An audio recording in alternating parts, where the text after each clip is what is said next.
All right.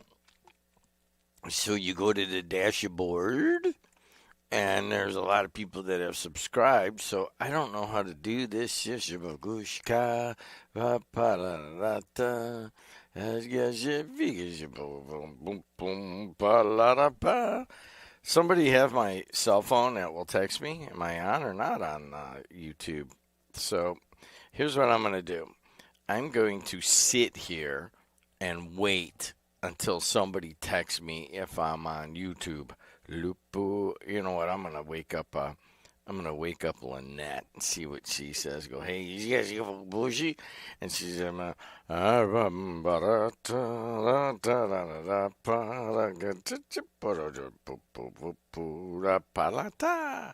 He kiss me if you peep. All right. Now I'm on now. You are not on YouTube. I am on YouTube now. How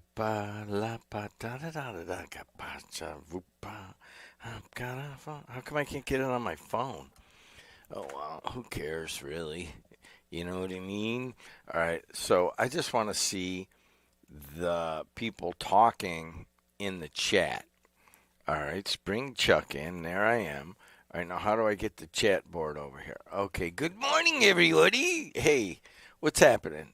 You and me are on TV together, right? I don't know what to say about that other than da da da da da da bum bum ba da da da da. All right, here we go. Let's take a look at traffic and the rest of that stuff. All right. So I was here late last night doing some just putting proposal together to some people, and so I got to get rid of that, and then we got to put in traffic. What is your guess on what the traffic's like, huh? It's a Monday morning. They haven't really started up on construction, so just like you thought, it's really good right now. 294 around the city looks pretty good. 80 going east and west looks good to Bishop Ford. Dan Ryan, Skyway Toll Road, Borman, I-65. They're all moving along well. Now, is it just me or anybody on the YouTube to be here? Do I look red? Can we adjust that? I feel like I've been out in the sun all day at Wells Street Beach and I drank like 7 Bud Lights in the hot sun and then made a fool of myself and got told to go home. Like that never happened. All right. So, anyways, there's no traffic. So you tell me what we're gonna do about that. But hey, how about this? You're overdressed on was it Saturday or Friday? You're overdressed on Friday, and you're like hot as hell because God, I wore jeans and I wore my normal stuff, and then it's 80 degrees and you're just sweating and you smell kind of like kind of like a cross between a horse, a dish rag somebody left out and let it get dry, and then a little bit of crap. And you walking around smelling like that because it's so hot and you're sweating up. And then next thing you know, it's last night was a freeze warning. Honestly, man, that's crazy. Right now, it's actually freezing. It's 31 degrees here at the Strachan Van Til Studios at WGGB behind Smith. I'm not going to say them. They're not writing us a check.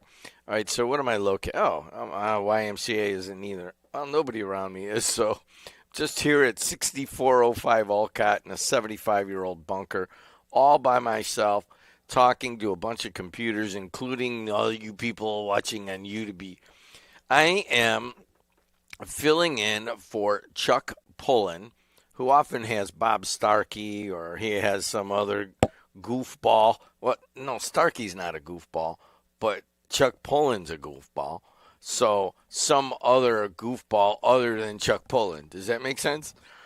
And so I guess if I came on with him, that would be 2 goofballs. But we sent him out. Chuck and Bob Starkey and some others built these brand new studios here. Starkey even put in a bunch of his own money. I'm not really sure what that was all about. Pullen is always putting his own money in. So you gotta, even though you get tired of listening to Pullen or you think he said something stupid, you gotta realize I probably wouldn't have a Heartland Sports Network, and all these thousands of kids who get on TV probably wouldn't have gotten onto the level that they are now without Puck Chulin. And then Starkey, he's just kind of learning the business, but they're not here today, so you're stuck with me. And I know you're trying to call in because it's just people are hitting my phone. Give me a second. I forgot to turn the phones on, so I will do that during the next break after I do weather here. You're going to have Rocky Raccoon in your head all day long, but I can't play it because of you jamokes on YouTube. Mostly sunny and a high of 55 today. It's 31 degrees here at the Strachan Van Til Studios and Radio Center in Hammond, Indiana. Goes up to 55, though. Partly sunny. Should be a nice day. Tomorrow, breezy and warmer with times of clouds and sun. An afternoon thunderstorm, but most of the day should you get some decent sunshine and reasonable temperatures. By Wednesday, clouds and sun and a high of 69. And then by Thursday, breezy and warmer with periods of rain and a high of 80. So kind of bouncing around all over the place. All right, so I know that I tell Lynette not to come in until tell her not to come in to, like 7 o'clock. And every time she just looks at me like, "Are you sure?" Because there's so many new machines here. But I do want to tell you that I am going to take a short break, and that part of that is that I gotta play a lot of political spots. So I'm probably, here's what I'll do. I'll come on and I'll go ba ba da da da da ja ba ga da ja ja, and then I'll play some spots, and then I'll come back and do weather and traffic and go boop boo da da doo doo boop boo da da doo loop boo da da da ba ba ba ba da da da da. Is this John Pedalis? I think it is. Hi, my name is John Petalis, and I am your Lake County Treasurer.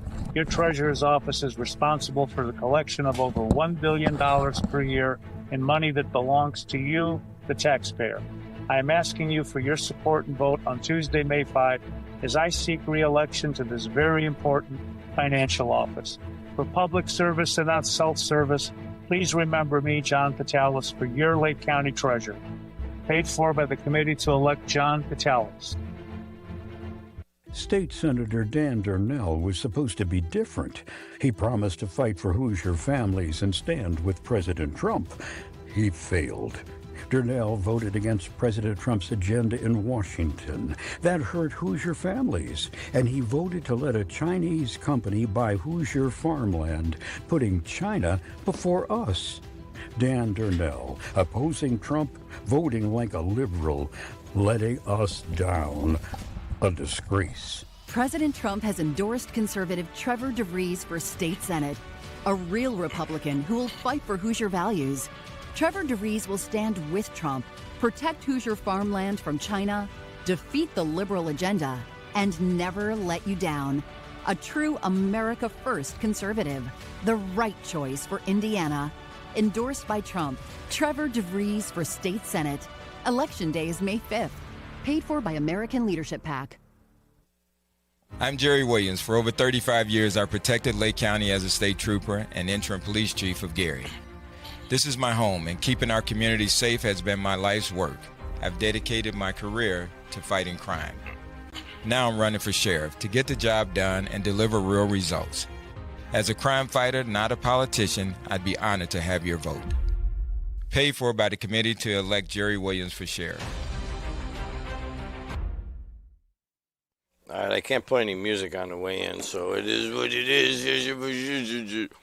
And the second part of that is that I have to turn these phones. Thank you for calling Call-In Studios host and call screener line. Please enter your show or meeting number and press pound. You want me to do that? I'll do that. That way you could call in.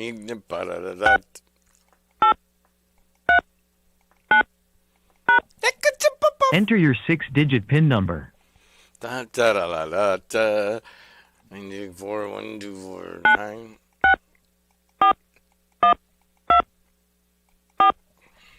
Welcome, host. You are now in the host room and can manage your callers from the Call-In Studio web interface. I'm on YouTube. I got the phones working, and I got nothing to say.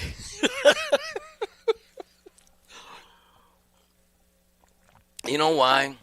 Part of it is that I'm the owner here, and I've been doing this thing for 22 years. I was walking around today looking at, 5:30 in the morning, looking at Preacher's office. And people are like, why don't you clean his office out? Preacher, many of you that are, pretty soon, we're going to have somebody who works here, that wasn't even alive when the Preacher was on. You know what I mean? What did he die in 2011? And I just can't clean his office out. There's even a train set from Big George there in there. I put it in there. I hope Preacher doesn't mind. But I was sitting in the studios here by myself. And I was actually in the old studio, just sitting there working on a computer. It's a beautiful place to be when you're alone. I'm not really alone because Preacher's here with me. But like even right now, Preacher! That Rocky Raccoon was for Preacher, just so you know, because remember he was such a big Beatles guy. But I'm sitting in there. All of a sudden I hear the door open, and I hear a guy kind of stomp in. And then he goes, "Hey, why are you doing that?" And I go, well, what are you talking about? He goes, "Why did you close the door to Preacher's office?" He goes, "You don't want to get, you don't want to get these spirits mad at you. He wants to get out and roam around."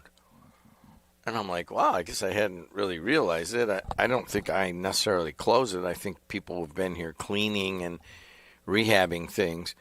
And he's like, "You got to open that door." So I walk around, I open the door. And in a weird way, it felt kind of like almost like a little puff of breeze coming out of that office. It smelled a little bit like Chesterfields and whiskey. I forget what whiskey. What did he drink? Glenfiddich or something like that? Chesterfields and Glenfiddich. But it came out feeling just a little bit like a dive bar out of the 1970s.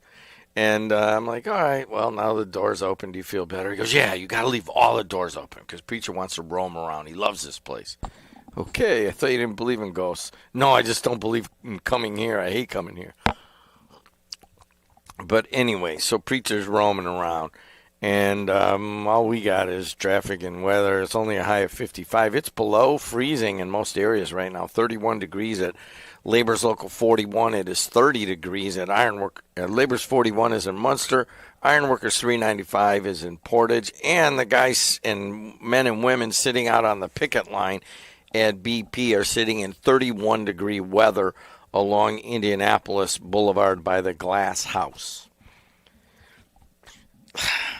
So 55 today, 74. There's no traffic. 74 tomorrow, 69 on Wednesday. Really kind of a nice week. I'll be here today, and then I will be here on Wednesday for Dabberton. So right now you're listening to Chuck Pullen's show that I'm doing.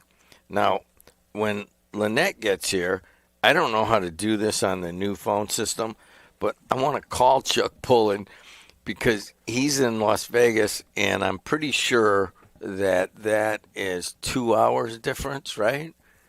And that would be nice to wake him up at 4:22 in the morning and go, "Hey, Chuck, what you doing, man?" So we'll wait till Lynette gets here. It'll be 5 o'clock there by the time she gets in there. All right, I want to talk about a couple things, all right? I was looking at this. I saw Doug Ross. You guys know who he is? Doug Ross was writing, I think, for the Times for a long time, and then, in their infinite non-wisdom, I think, maybe moved on from Doug Ross. And he was writing for the Post-Tribune. I went last week to an innovation showcase in Valparaiso. Mayor John Casas was there. Huddleston was there. Stu, the fire hose guy, was there. I don't know. There's a lot of kind of mover. Mont Hanley was there.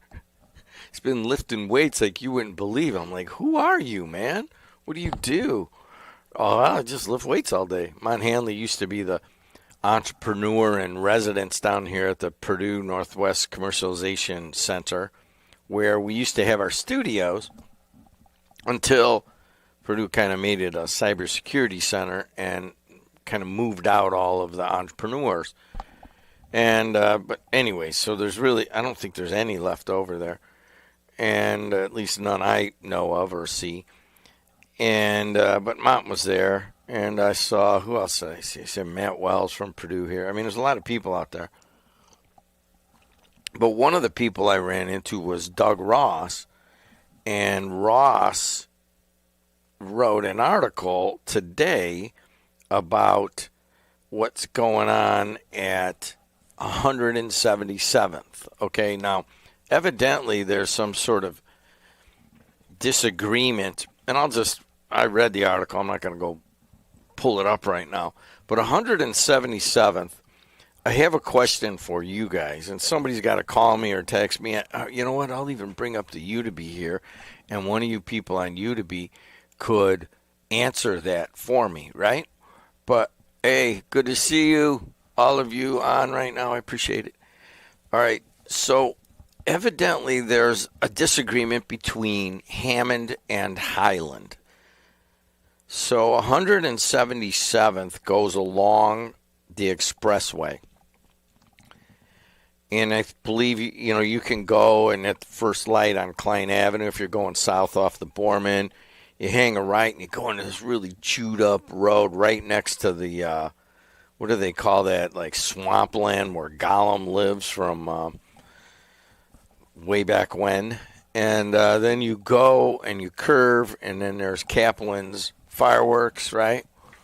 And then you keep going, and then you ultimately get to Byway, you get to Dave Westland's office, you get to Gastovich's buildings, but it's mostly Byway and a couple hotels, and it's the new area. There used to be the Highland Apartments or whatever. I forget what the name of them was, but Hammond Mayor Tom McDermott spent a bunch of money and they got rid of them, and now it's a beautiful location, right? Now, I believe that's a... Excuse me. I believe that's 177th, right? And then it comes out on Kennedy. Well, on the other side of Kennedy is the South Shore Convention and Visitors Authority. And then you go back there, and that is where Cracker Barrel is, and then it curves around, and then it comes out somewhere. I am so sorry about that.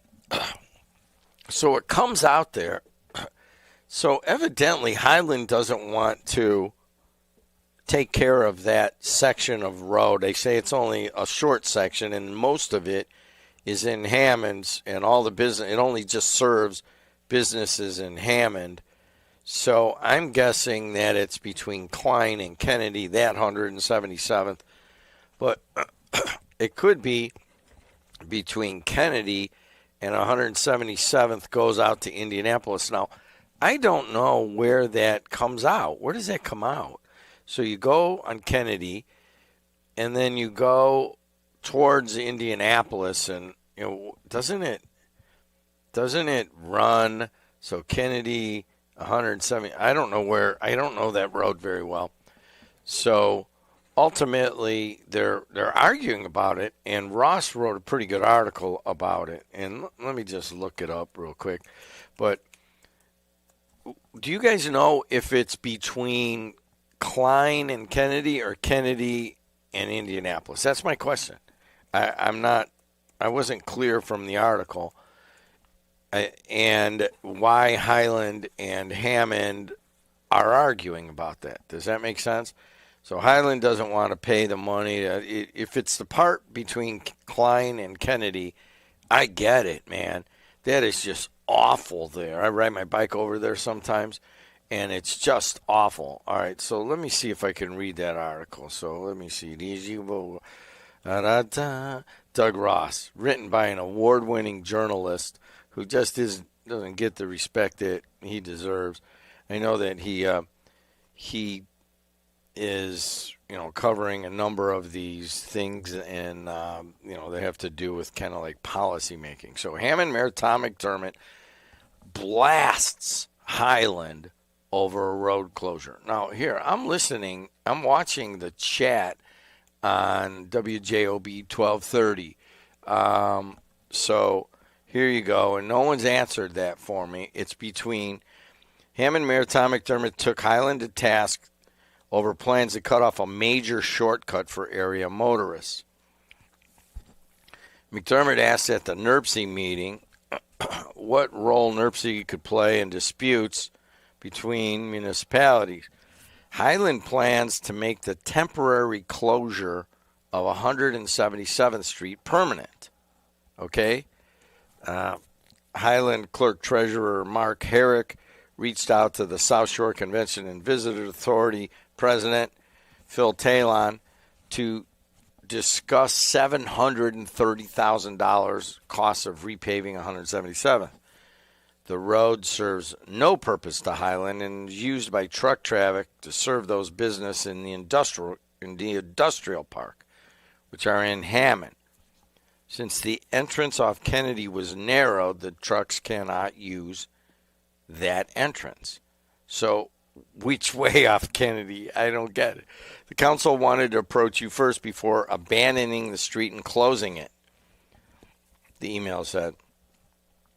So what did McDermott say? So the mayor, according to the email, we approached Phil Talon and asked the Visitors Bureau to pay, and he said they don't have money.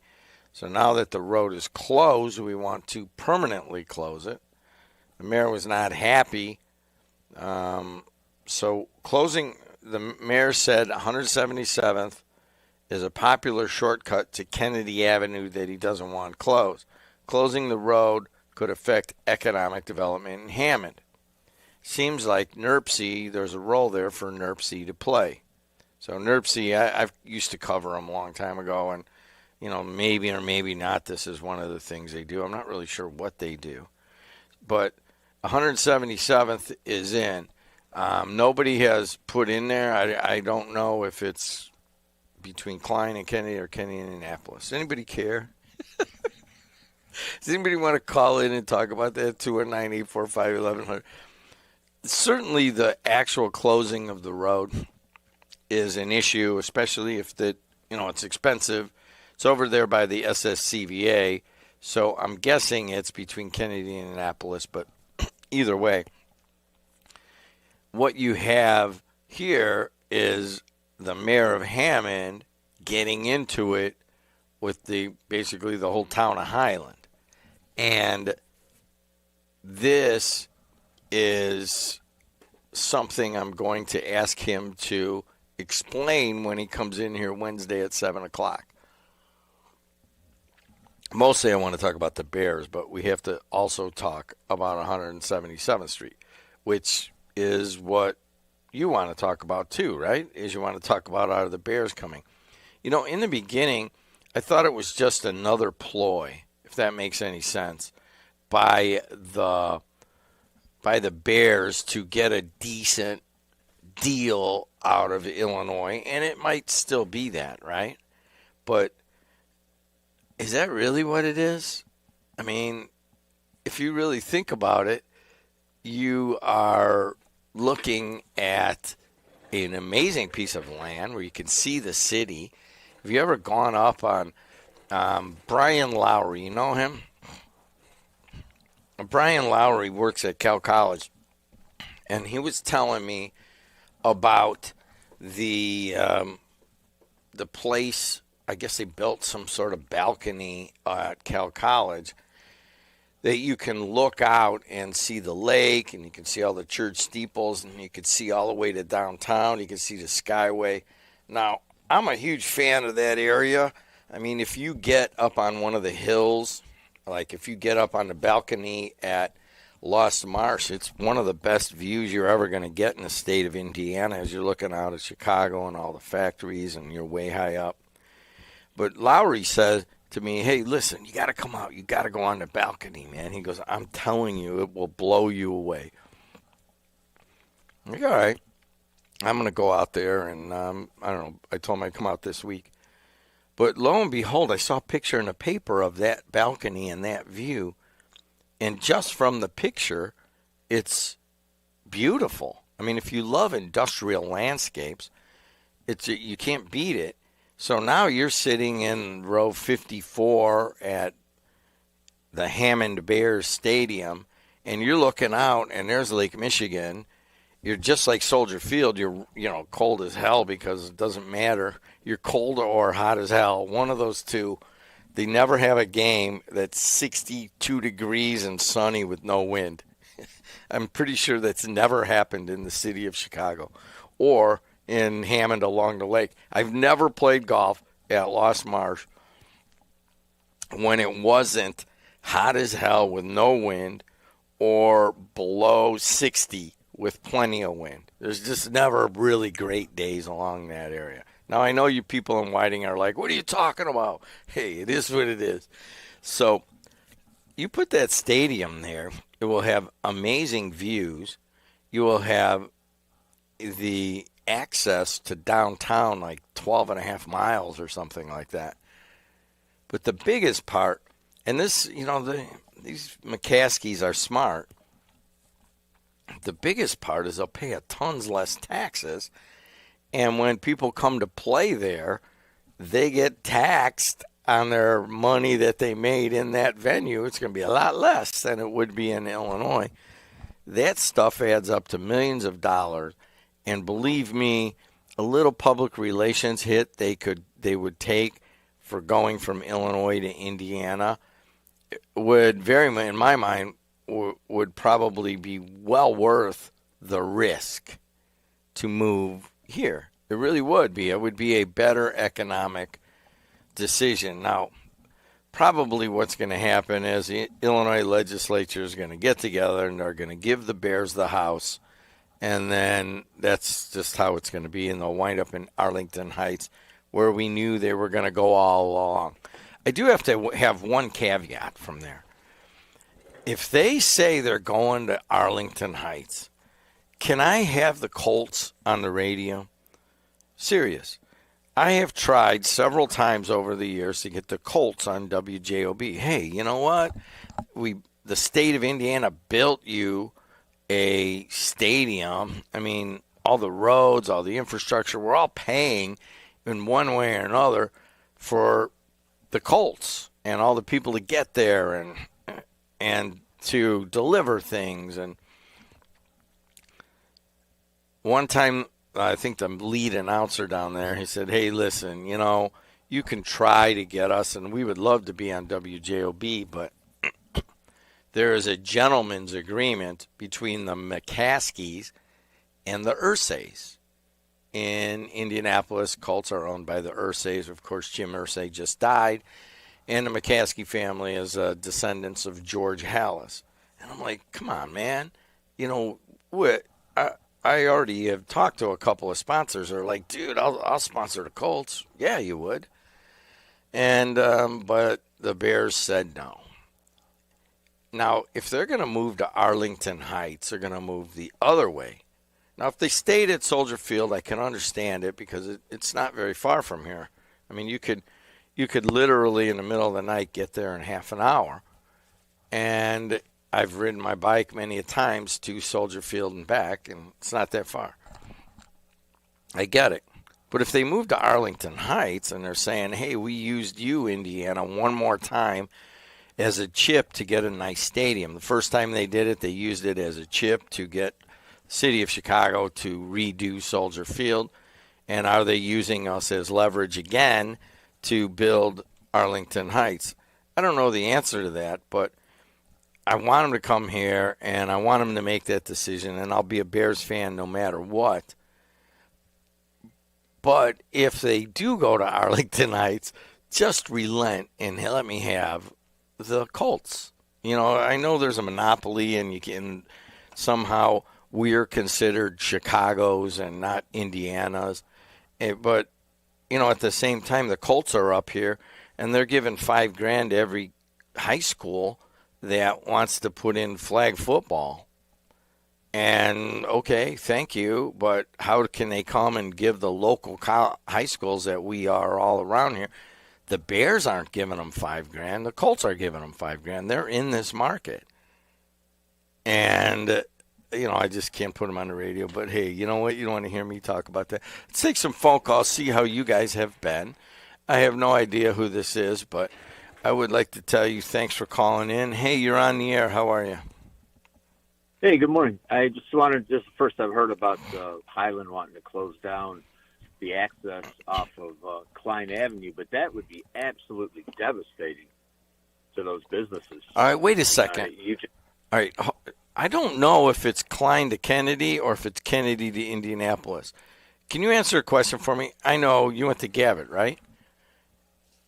No. No, all right, but you live in that area not too far, right? Yeah, I know you do. Okay, so when you come off of Kennedy and you go there by the South Shore Convention and Visitor Center, and then you go past Cracker Barrel and you go on the road along the highway, where's it come out on Indianapolis over I have no idea. I've never been down that road. I know they got some hotels back there. Yeah, I was under the impression from what you read that it was between Klein and Kennedy, because you talked about it being closed, and that's, to the best of my knowledge, that's the only road that's closed right now. Okay, all right, so let's just go with Klein to Kennedy.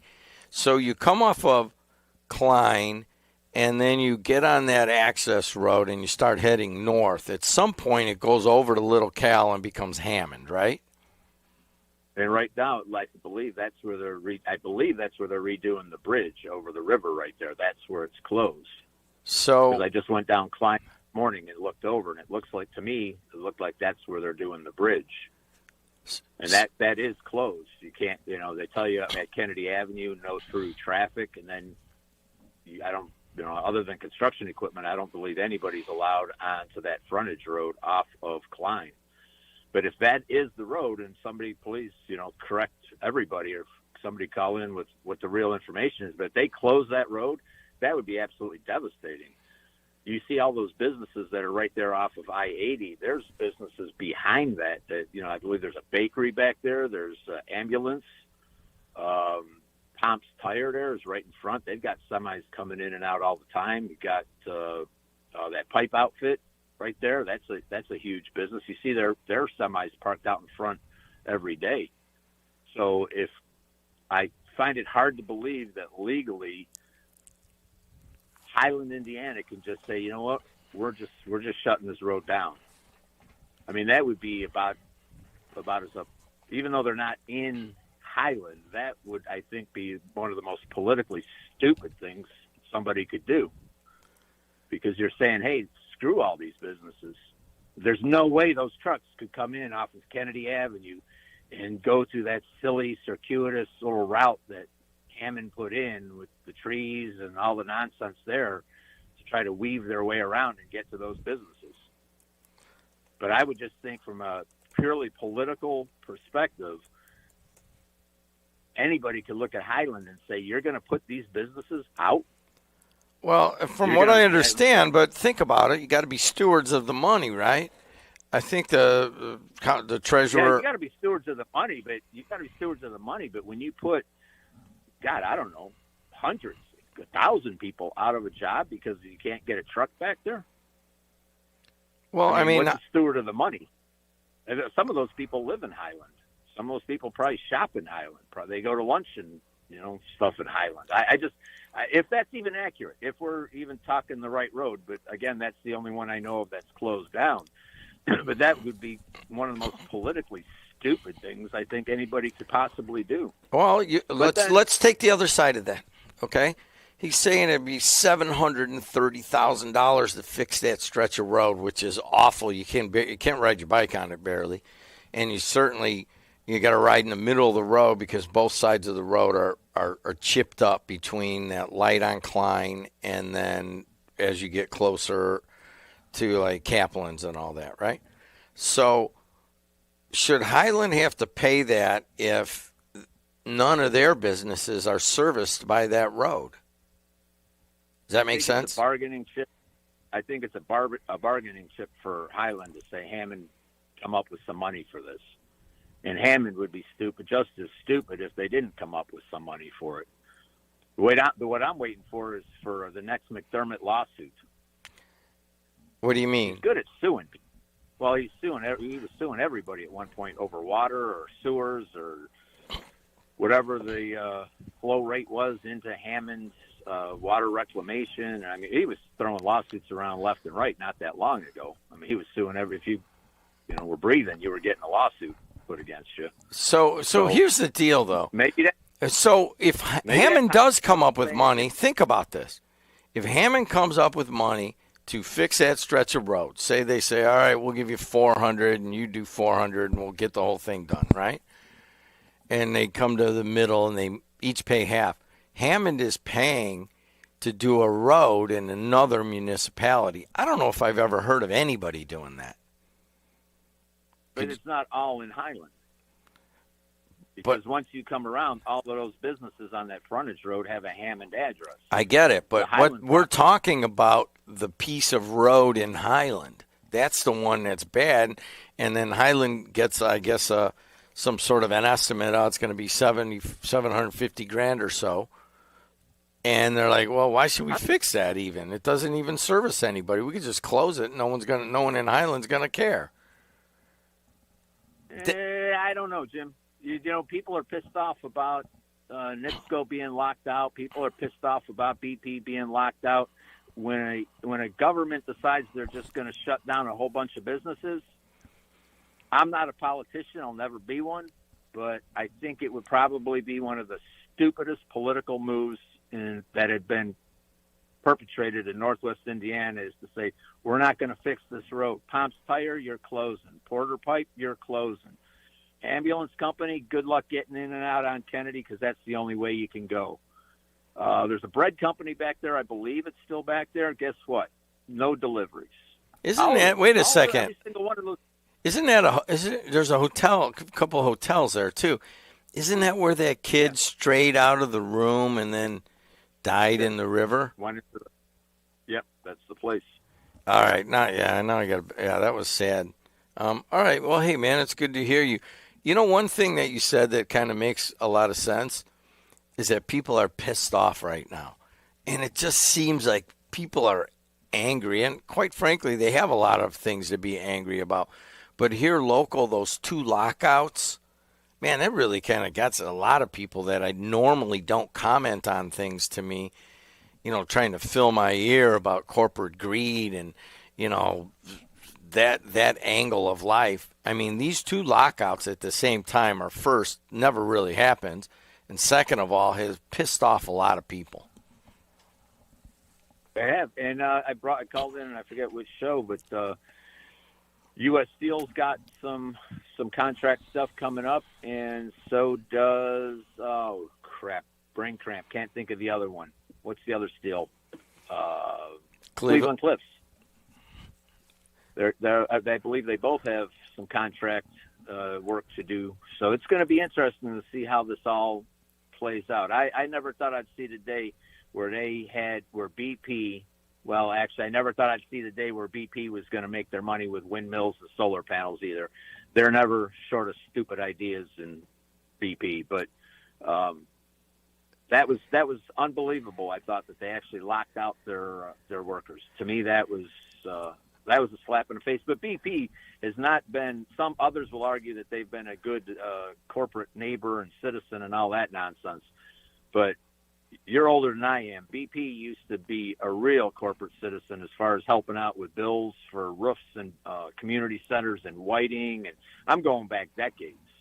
And they've gone from that to the businesses that used to just serve lunches to the workers at BP, that BP would buy lunches for their workers and stuff. That's gone away. Maybe they're not as good a corporate citizen as everybody's been led to believe. Let's leave it right there. Hey, man, good hearing from you. Thanks a lot. I'm going to hang up on that. There you go, drop call. All right. And I'll tell you what, stay where you're at. I'll be right back, and we will continue on. But first of all, we got to find Nicole, because I don't know where she's at. Nicole! Nicole, where are you? Life's biggest challenges don't come with a warning. When legal issues arise, whether it's a car accident, personal injury, criminal charge, or representing you before municipal boards, you need a trusted advocate on your side. At Westland & Bennett, we listen first because your story matters. We provide strategic, personalized legal solutions to protect your rights, your freedom, and your future. Peace of mind starts with a conversation. Call 219-440-7550 today for a free consultation. Hi, my name is John Patalis, and I am your Lake County Treasurer. Your Treasurer's Office is responsible for the collection of over $1 billion per year in money that belongs to you, the taxpayer. I am asking you for your support and vote on Tuesday, May 5, as I seek re-election to this very important financial office. For public service and not self-service, please remember me, John Patalis, for your Lake County Treasurer. Paid for by the committee to elect John Patalis. State Senator Dan Durnell was supposed to be different. He promised to fight for Hoosier families and stand with President Trump. He failed. Durnell voted against President Trump's agenda in Washington. That hurt Hoosier families, and he voted to let a Chinese company buy Hoosier farmland, putting China before us. Dan Durnell, opposing Trump, voting like a liberal, letting us down. A disgrace. President Trump has endorsed conservative Trevor DeVries for state senate, a real Republican who will fight for Hoosier values. Trevor DeVries will stand with Trump, protect Hoosier farmland from China, defeat the liberal agenda, and never let you down. A true America First conservative. The right choice for Indiana. Endorsed by Trump, Trevor DeVries for state senate. Election day is May 5th. Paid for by American Leadership PAC. Going after Danny Durnell. Knock, knock, who's there? Trump. Trump who? Trump coming after Dan Durnell for not voting to redistrict is my guess. But anyways, you guys do whatever you 294 around the city looks pretty good. 80 going east and west. That's not too bad. Skyway or Bishop Ford looks good. Dan Ryan's starting to cloud up, man. It's starting to get slow real quick. So everything else is open except for where you're headed if you're going on going up to Bishop Ford. How's that feel? Really? If there's no traffic in the whole Chicago area except where I'm headed? Yep. Skyway, Toll Road, Barman, I-65, they're all moving along well. In terms of the weather, it's all over the place. Right now in the Calumet region, it is 32 degrees almost everywhere. It's 32 degrees at Roofers, at the Roofers and at the Plumbers, 210. Both unions there, it is 32 degrees. Also, the Electricians Hall along I-65 in Maryville, that is 32. So it's 32 everywhere in the region, even here at the Strachan Van Til Studios. Goes up to a high of 55, partly sunny, so it's going to go up pretty quickly. And then tomorrow it gets even warmer, breezy and warmer, clouds and sun, afternoon thunderstorm, and that is 74 is your high. And then Wednesday, times of clouds and sun and a high of 69. By Thursday, we get up to 80 degrees. And in terms of what we're going to do, we're all over the place, and we have been trying to do baseball and softball games. And boys, we're doing a lot of boys volleyball, partly because everything's getting rained out or it's too cold or whatever. But if you want to get out and watch a game, and let's see, 4/3/26. All right, here it is. So today is 4/20, if that matters to anybody. Morgan Township is at Couts in baseball. We'll have a crew out there. And then we also have Hebron at Couts and boys volleyball, Bishop Knoll at Illiana and boys volleyball, Hammond Central at Munster and boys volleyball, Hanover Central at Hobart and boys volleyball, Andrean at KV and boys volleyball, and Bishop Knoll at Wheelers in baseball tomorrow. And then we'll have a crew out tomorrow at Washington Township at Morgan Township for boys volleyball. Then we'll have on Wednesday, we'll have Judson at Kell College for softball. And then on Thursday, we will have, I think that is our day off. And then on Friday, we're going to have 3 crews out. So you'll be able to watch sports here all day long. Trinity Christians at Kell College in softball. Boone Groves at Hebron in softball. And then at Railcat Stadium in the evening, it's Lake Station and River Force going at it, and that's just some of the stuff you'll be able to watch on the Heartland Sports Network. All right, I got stuff here. I know you guys want to talk, so why don't I just start taking some phone calls? Hi, my name's Jim DeLu, and I'll be here today and Wednesday. I am the fill-in host now, and you are listening to Spring Chuck-In, hosted by Jed. Hey, you're on the air. How are you? Jed, do you see the irony in this 177th debacle? No, not directly, but there are ironies. I don't know which one you're talking about, and I know dang well you're going to tell me which one you're talking about. Let me help you with this. Okay, thank you. McDermott, also known as the petulant child, is upset with Highland because Highland won't repave that. Mark Herrick, the clerk treasurer of Highland, takes the high road and says, hey, let me reach out to SSCVA, the Visitors Bureau, and see if they'll pay for it. Phil Talon of the Visitors Bureau says, we don't have $700-something thousand. Why doesn't Phil Talon have that money? Because he's $1.3 million and growing in a lawsuit against Spiros, the lawsuit that McDermott started. How about that one? All right, let me take that last part just so that we're correct on this. I was under the impression that Spiros is suing the SSCVA, so they're not going after Spiros as much as he's going after them. That's how I understand this. Is that how you understand it? The point is, it's $1.3 million in legal fees and continuing. Yes. All right, and that I get. Let's get rid of Spiros from the Visitors Bureau start. It started with McDermott complaining about it. Now McDermott has his boy Phil Talon heading it up, but Phil says, I don't have the money. Mayor, can you tell me why we don't have the money? Because you started complaining about Spiros, as you said, Jed. Spiros bought how did you put it? Well, the board gave Spiros a 5.5-year contract, and I poked fun at it, yes. And I called it a mealy-mouthed board, and evidently, ultimately, they did not renew his contract. I never called for that. I just called for them to hold him a little more accountable for all the little things that are going on instead of just being a rubber stamp board. That was it. But what did you call the contract? You had a funny name for it. I don't want to repeat. I don't want to repeat messing with somebody's surname, and you know that's not true. I do a lot of stupid things, and sometimes I step over the line, and that was one of them. Okay, so we're not going to repeat it. It was Spiros bought a 5-year. Isn't that what you called him? Just let it go, okay? You don't need to go there. Oh. But here's the thing. You're right. So they are embroiled in a tough lawsuit where, there are good points on both sides where, Spiros has his wants, and we all know Spiros, and, he's going to go, and he's going to keep going and keep digging. And then you have the South Shore Convention and Visitors Authority that has to defend themselves.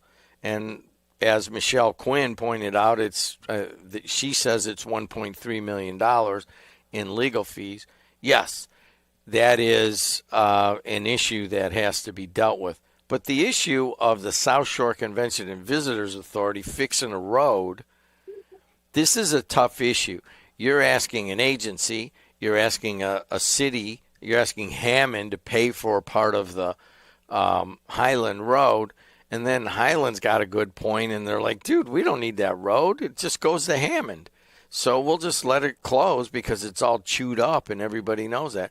So this is one of those, if you brought this up in an urban planning course, people would all be able to argue back and forth about it, about what the right thing to do is, because there probably isn't just one right thing to do. There's going to be a lot of people that are going to get their feelings hurt on this before they find a solution.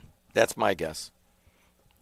Well, I just like it because, once again, McDermott, in military terms, has crap in his mess kit.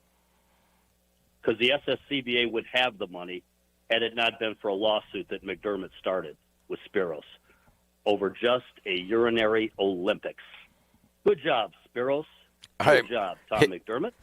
All right. Hey, man, it's always good to hear from you. Thanks a lot. Talk to you. I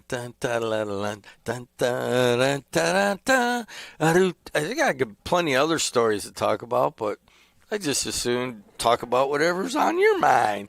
219-845-1100. Hey, you're on the air. What's up? Hey, so just for clarification, is Byway Brewery in Highland or Hammond? Hammond. Look at where the river is.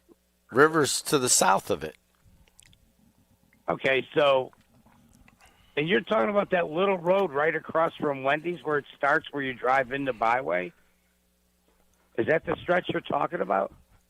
From what I understand, and it's unclear, honestly, but from what I understand, it's from Klein Avenue that goes north, and it almost gets to Kaplan's there before it crosses over the river. Remember the river runs right behind, like, those hotels and stuff there off of Klein? Yeah. Where that kid died in the river, and they, Goddard was looking for him. Yeah. Uh-huh.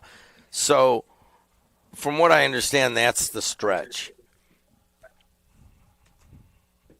But it's the part over by Kennedy that's all messed up, right? No, the part along, what do they call that thing at Klein and the Borman, that swamp area? The Rookery. I'm guessing it's a part over there by the Rookery. Now, I've ridden my bike over there. It's awful. I mean, you don't really notice it as much when you're in a car, but when you're riding your bike, you can't really ride your bike on it because there's glass everywhere and all of the roads chewed up. And from what I gather, it's going to cost $750,000 for the town of Highland. Should they have to pay for that when it doesn't lead to any of their businesses? City of Hammond, should they have to pay for it when it is in another town and the South Shore Convention and Visitors Authority gets some traffic from it? Now, that's how I understand it. If anybody else wants to correct me, those are three of the... So it's the part way over by Klein Avenue. That's what I'm guessing, okay? That's what I'm seeing it as, and that's what Bob thought it was. I thought you were a reporter. What are you guessing on here? How do you not know? It's not. It doesn't say. It doesn't say in the article. Doesn't say. Pick up the phone and call the guy who wrote the article, the dope from the Times or the Tribune or whatever. What, on a Sunday night when we're watching Netflix, the wife and I? Hold on a second. I need to track something down. I'm going to call Doug Ross and see if I can wake him up from his nap and on a Sunday night. You'd report on something. So, anyways, you got anything else you want to talk about? Yeah, where's Chuck? This show sucks.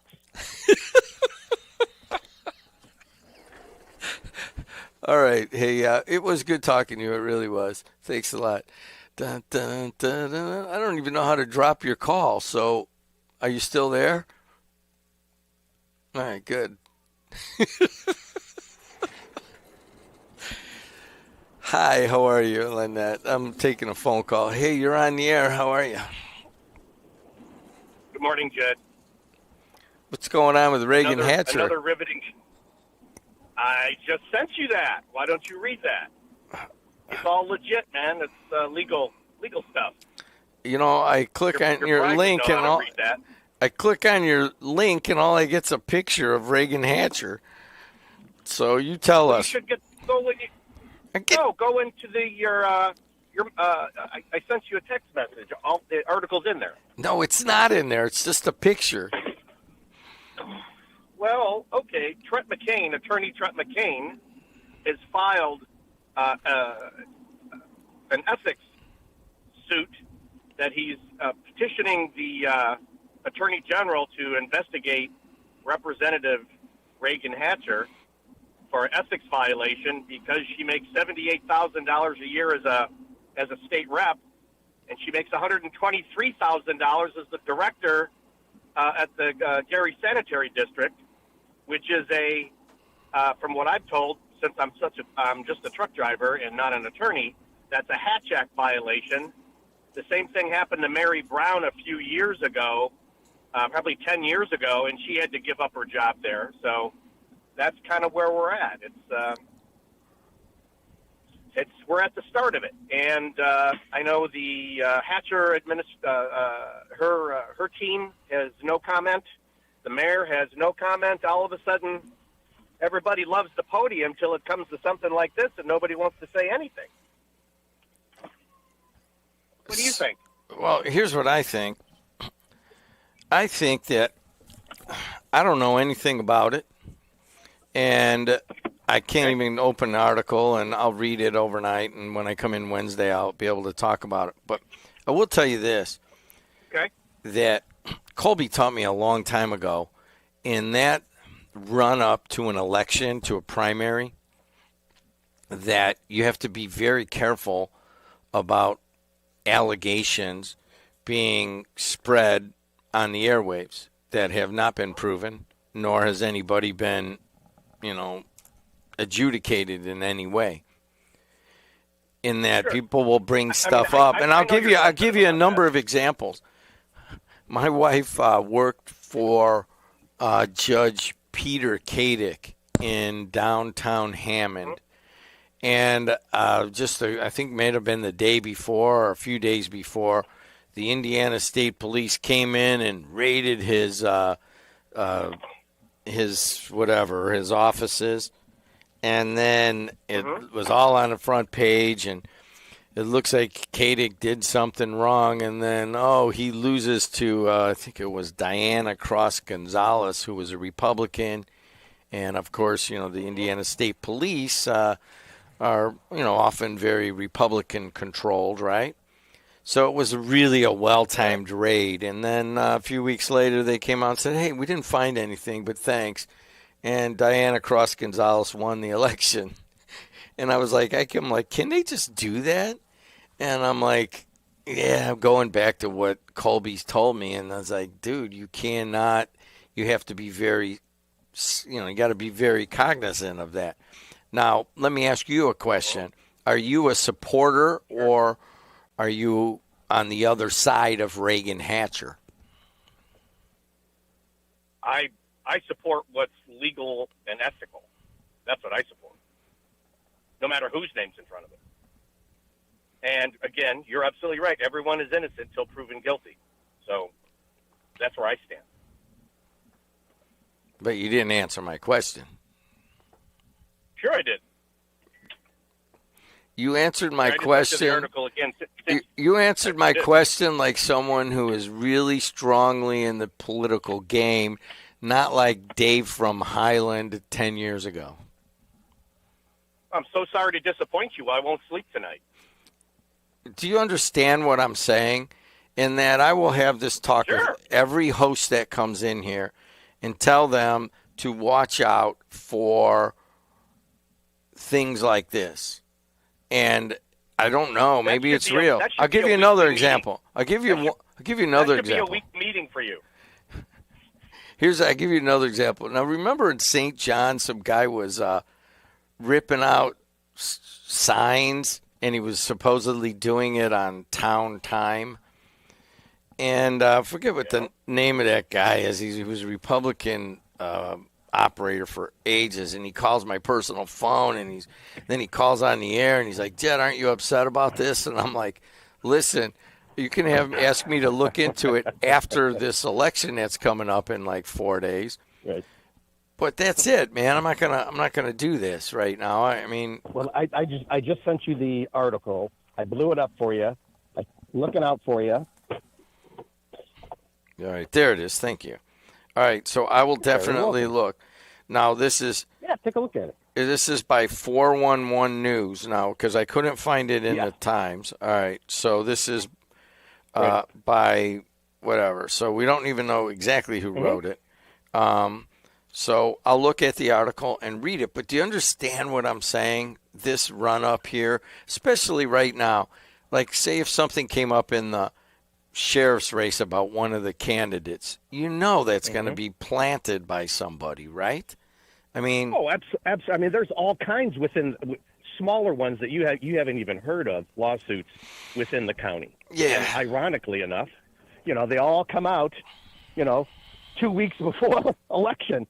Oh, I mean, I get it. This is nothing new. You've been doing this forever. You were the political guy, and you followed all this stuff, and it's none of it's surprising. Who's going to win? All right, so let's look at the sheriff's race.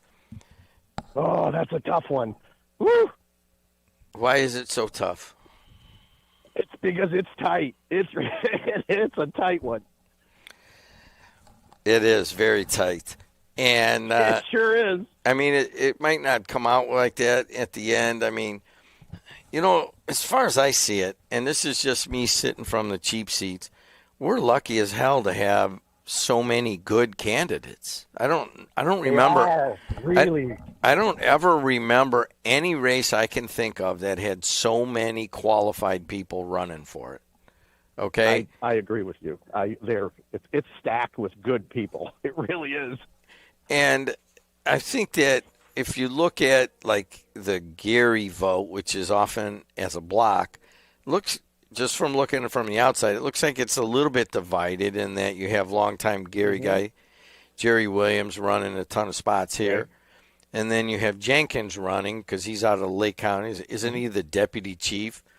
And he's running, another qualified. Williams comes out of the Indiana State Police. He's one of the most respected guys there. And then you got Jenkins at the Sheriff's Department. And that's just two dudes that are, you know, kind of from the Maryville-Gary area.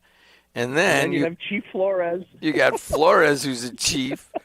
And then you got Gore, who was with the ATF. And that doesn't even... He was the regional director for the Chicago district for the ATF. You know, it's I mean, we should be so lucky to in most elections to have this quality. You know, finally we could say, wow, these are some qualified, great candidates. You know, not like who runs for president. You know, that's a debacle, right? But you got to look at the last election. You're like, is this the best we have? These two? Are you kidding me?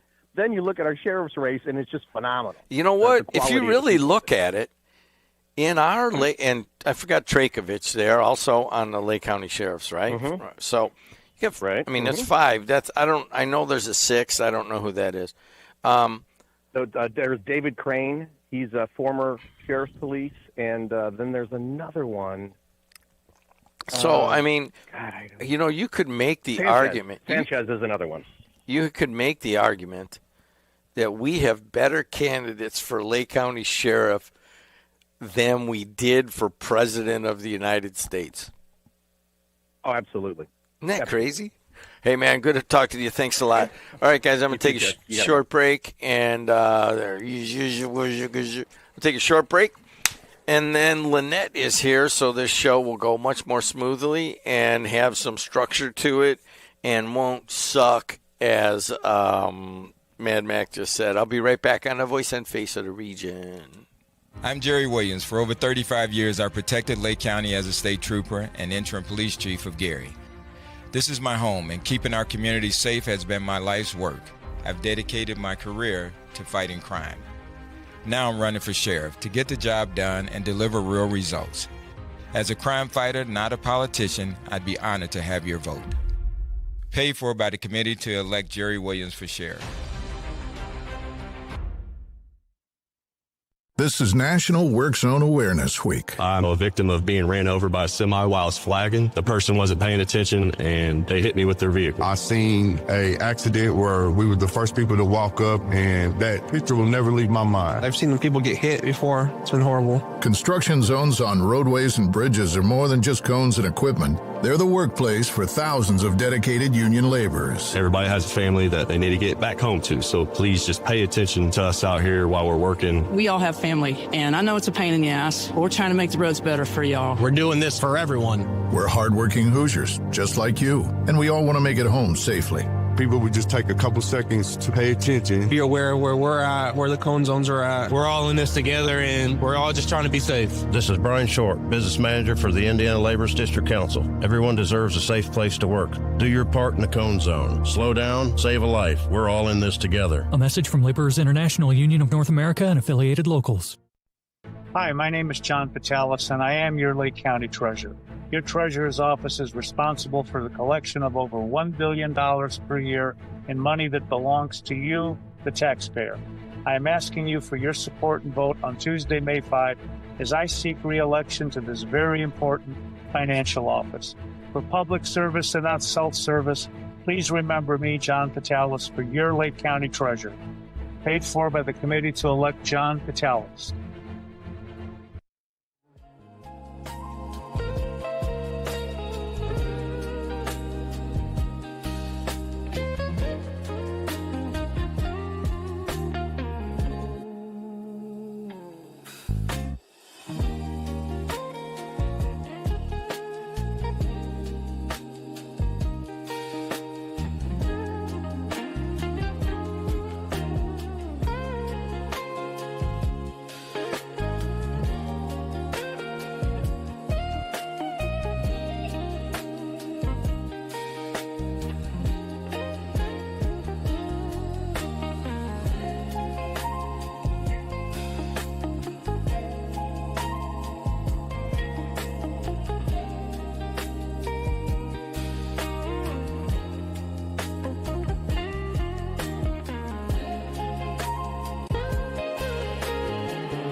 Good morning, everyone. Today we are at,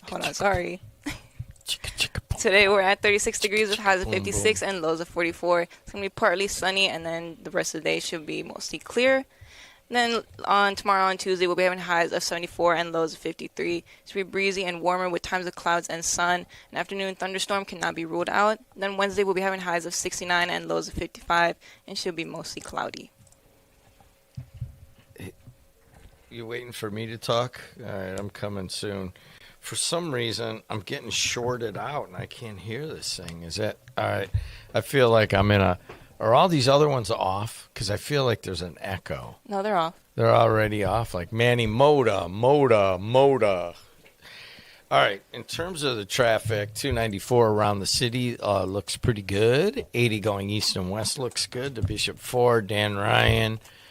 Are lighter than normal. Skyway Toll Road, Barman, I-65, they're all doing pretty well. I know people are calling in, but do you guys want me to do some news? Hey,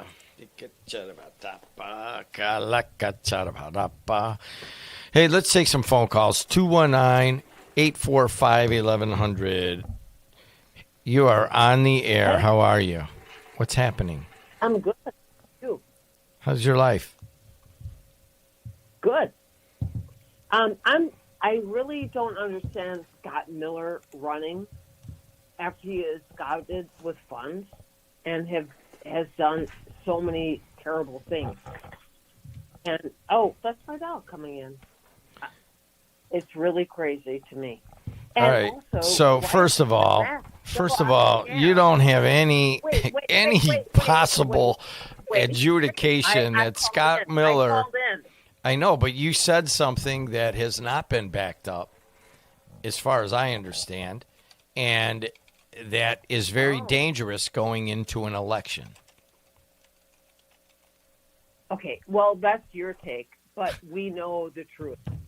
And Mad Max still calls in after he's calling in about ladies being raped and things, and he was a bad operator. Amazing. So what is your point? My point is he is someone that did wrong things and calls about things being done wrong. So you're twice bringing up things that have not been adjudicated in courts of law. Okay?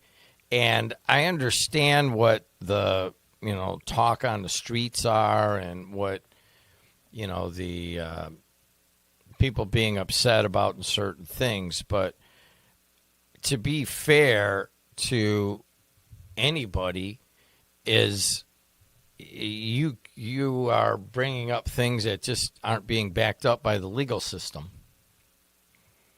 Does that make sense? Right. Well, kind of like the last guy calling in and saying, oh, this allegation in 411 News, we should really talk about it.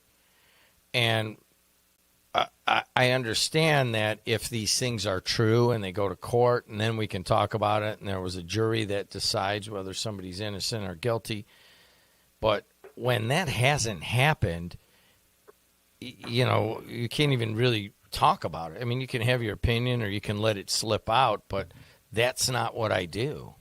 Nor should anybody else here do that. Does that make sense? And that's fine. But there are pictures of Mad Max. All right. Doing his thing. All right. And once again, things that are being litigated at the moment, unless they involve, like, you know, two sides of public figures, like right now, Hammond, Mayor Tom McDermott's going after the town of Highland, and I think the article says that, you know, he's calling them out. That is easily a public policy thing we could talk about, right? That is something that affects all of us. But when you get into private parties and you make those allegations, it's kind of my job to, like, say, hey, you know what? You know, you let that slip in, but let's talk about things that we know have been put out there. Does that make sense?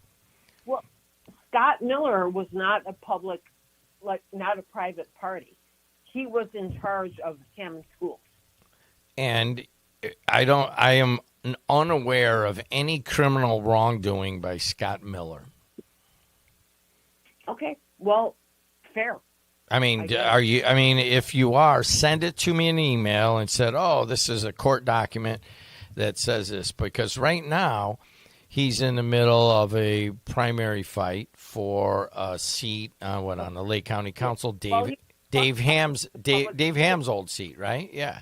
The chief of staff. That's why he was pulled out. So he wouldn't be indicted. Oh, gosh. All right. Thanks a lot for the phone call. I appreciate you listening and stuff, but you're not getting my point.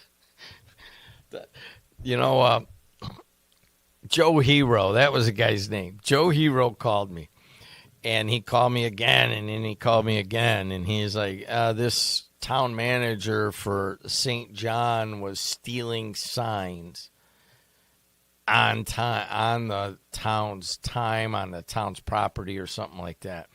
And I'm like, you know, hey, thanks a lot, Joe, for the phone call. And then he called me, and he's all mad that I'm not, like, looking into it. And it turns out that ultimately there was a lawsuit and that it was, I guess, not done in the correct manner, and it was kind of a real thing. But for the most part, even at the time, I wouldn't be able to take it up unless I wanted to, you know, be another agenda-filled radio station. But anyways, let's take some phone calls. I will say this, that when the Indiana State Police came in and raided Peter Kadig's office, and then a couple weeks later said, oh, you know, nothing to see here, damage was done, Kadig lost, the other judge won, and my wife was fired by the new judge, Diana Cross Gonzalez. And I thought at the time, I'm like, how could that be? My cousin's the mayor. They can't just go there. And he's like, hey, or my cousin's on the council. I think he was on the council then. I'm like, hey, man, they're going to fire my wife? Yeah, well, it is what it is. It's just the life, that it happens in politics. I'm like, all right, thanks a lot, Dwayne. But I realized then that what can happen. And then the second thing is it was one of the best breaks I ever had in my life because we're trying to, have a kid. And we weren't able to do it while my wife was working. All of a sudden, she's sitting around all January and February, and lo and behold, by March, she's pregnant. How's that feel? 219-845-1100. Let's hear what's going on for the next phone caller. Hey, how are you? Talking about the roads. Okay, you're talking about that Kennedy, blah, blah, blah stuff. Let's talk about Indianapolis Boulevard right in front of your station. north of the railroad tracks. Now, Indianapolis Boulevard is a state highway, right? SR 41. Yeah, north, most right? of it That's is. a Yeah, state highway. most of it is. Yeah. Yeah, but I mean, the city of Hammond does not take care of that road, right? The state highway plows it, right? I don't know what the Is the city- relationship. I don't know what the relationship between the state and the city is. Well, the problem with in front of your studio is when you go north of them tracks, just north of your studio and Smith Chevrolet, when you're trying to drive down that road and then get up to the bridge to go over the bridge, you cannot see the line markings in the road to see which lane you're in. Twice it's happened to me.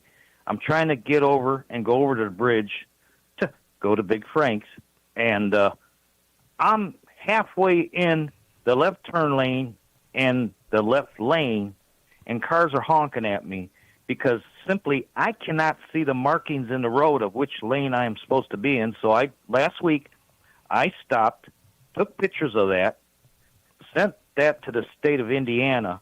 That way, if they should have a major head-on crash in that area, I sent them enough warning. They need to get out and put markings on them roads. And there's a couple other east and westbound roads in Hammond are in the same situation. I'm getting ready to take pictures of them and send it to Hammond because somebody they're driving and they don't know what lane they're in, and there's an accident. Would the city be liable because the streets are not marked properly? I don't know the answer of whose jurisdiction. I'm pretty sure that's state highway. And, we were down the street at Purdue, and you could have the side streets of Hammond all plowed and looking good, and then Indianapolis Boulevard, not as good. I don't know what I don't know if the state pays Hammond or whatever, but it's a state highway regulated by the state of Indiana.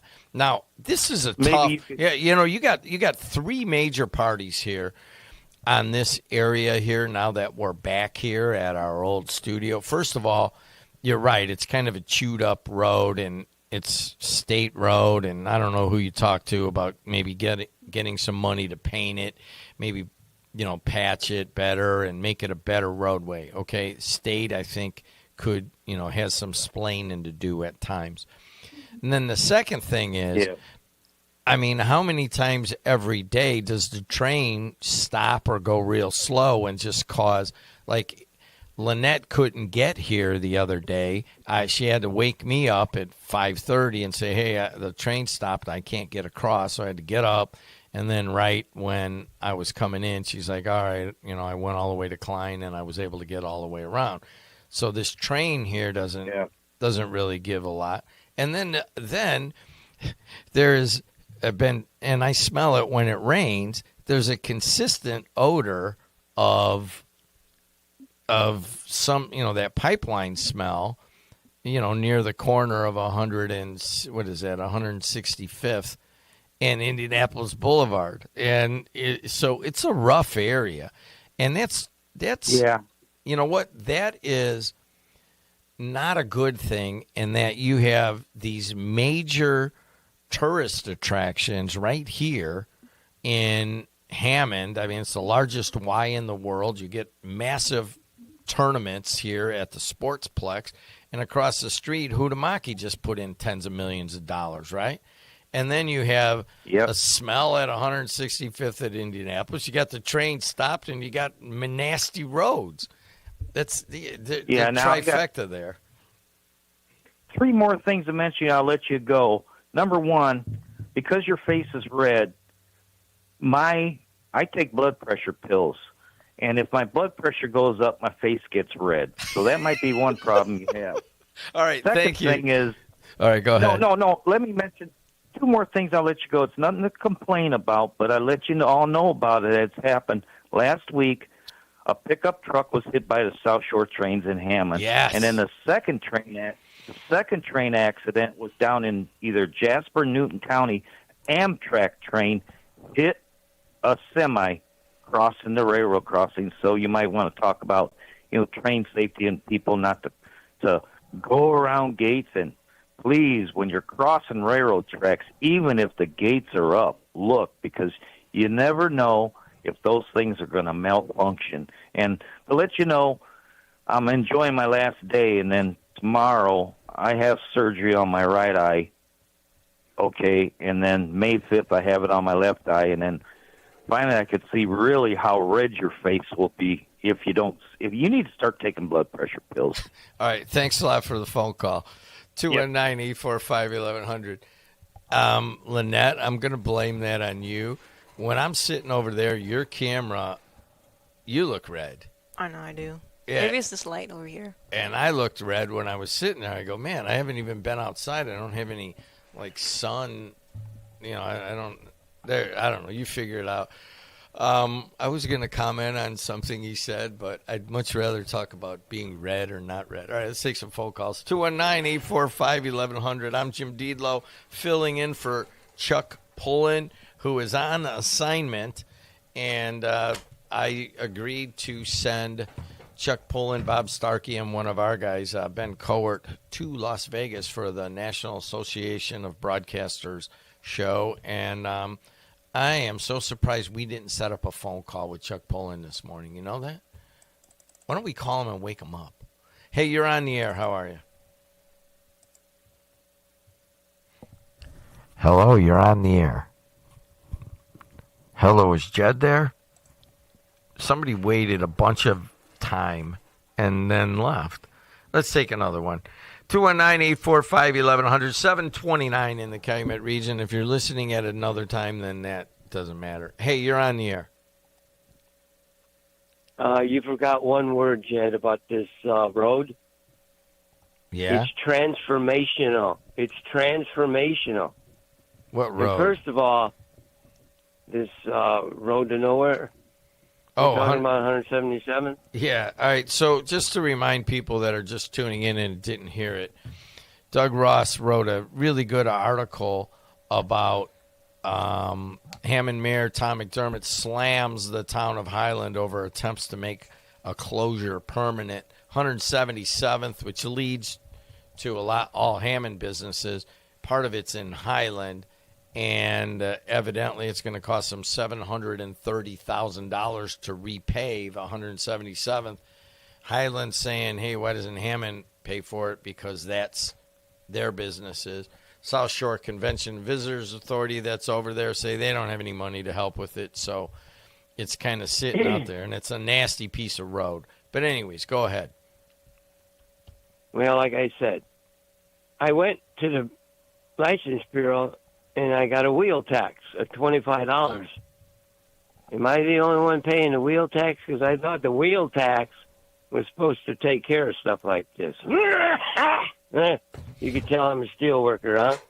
So we can get this done. But see, it's not enough money. If it's $1 billion and it's transformational, it's going to get done.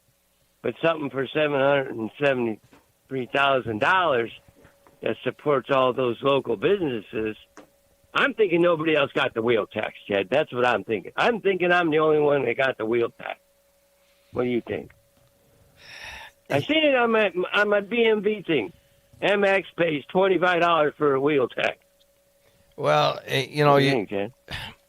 I think that you plug into a general feeling of the blahs in the region about paying more for everything, including taxes and including tariff-related, inflation, and including, companies that are coming in from the outside and then locking out local workers.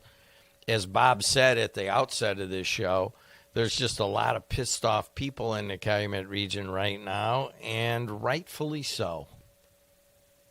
We can call it the Phil Talon tax. We can make a Phil Talon tax, and we could get that road done. Just another tax, Jed. Don't you understand? We just have to make another tax. Let me see. Because of you, Jed, you cost me 400% of my water. And I like you, Jed. Don't get me wrong. I like to take you up to the Redneck Riviera. You know what I'm saying? I would go up there with you, but I guarantee that your cottage smells like dirty feet. So listen here. You cost me 400% of my water bill. You cost me a wheel tax. You cost me a food and beverage tax. You cost me a local city tax. And now everybody, they got their, what do you call it, the house tax, property tax? Let's say that went up 500. You cost me like Jay, and I still talk to you. I don't even know what you're talking about, how I could have... Because you supported the train. It was transformational. Transformation. So what I'm trying to tell you, I can solve this problem. We're going to call it the Phil Talon tax. Right? Doesn't Phil support everything that Tom tells him to do? Hey, you had your time. You had your moment. What I want you to do is when you get off of this phone call... I'm not done. Can you go clear your throat once and for all for today? Do it really loudly. Not on the air. Sounds like a death wish or something. I'm not done. All right, keep going, man. It's time. First of all, even though it's time to put the Mad Mac MX show back in, but now our illustrious congressman, who I supported, gave him $100, is wanting to keep the coal plants. Now, I just want to tell Frankie he's a little late because Trump put that law in about a year ago. Frankie, buddy, you know what I'm saying? So here we got a congressman over there. He's sleeping. We got all we need is another tax. We got Spiros didn't give McDermott money for some Festival of Lakes. Now we're up to $1.3 billion. You should just give him the $25,000 he wanted. You know what I'm saying?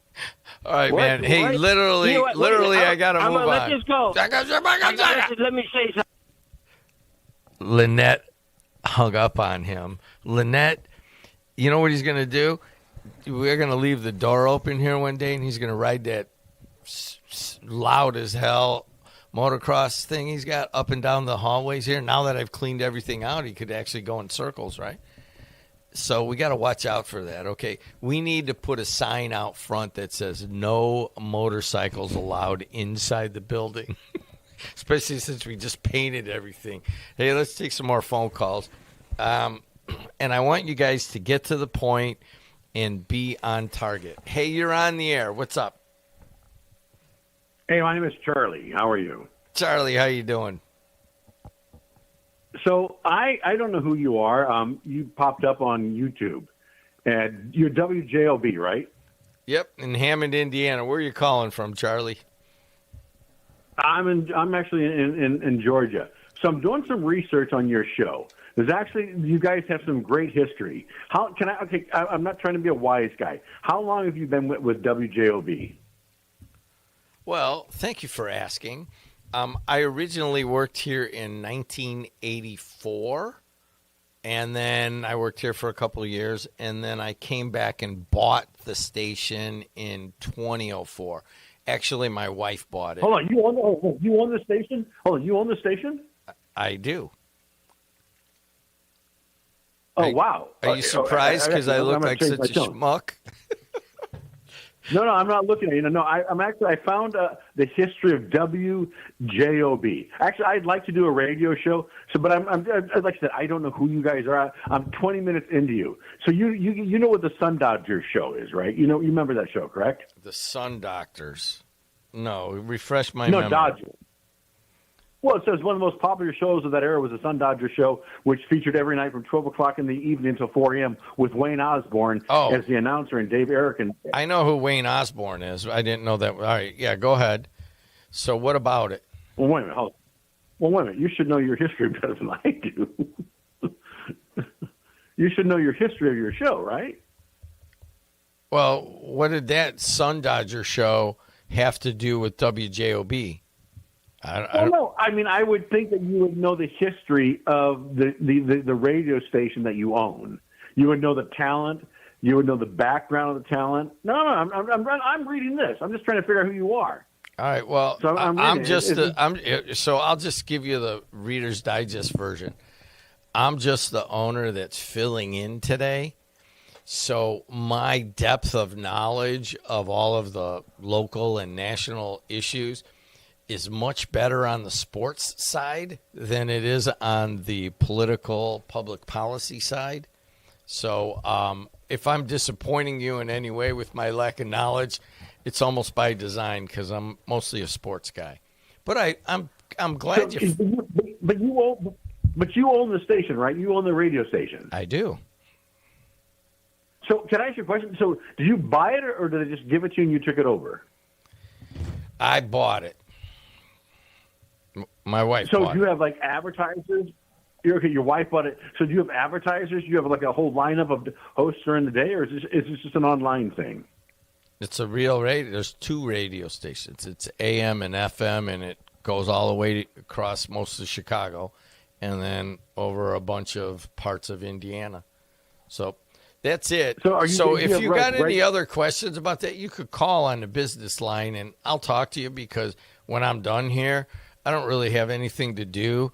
So I could talk to you about it, but right now I only have like 15 more minutes before we have another show that comes in, and then a show behind that, and then a show behind that. So they're limiting how much I can talk here, and part of that's by design because I just want to screw around most of the time.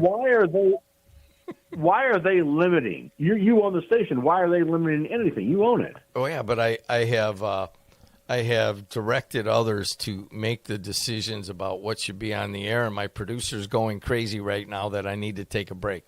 So find us again. There'll be somebody else. Now, when you want – you know what?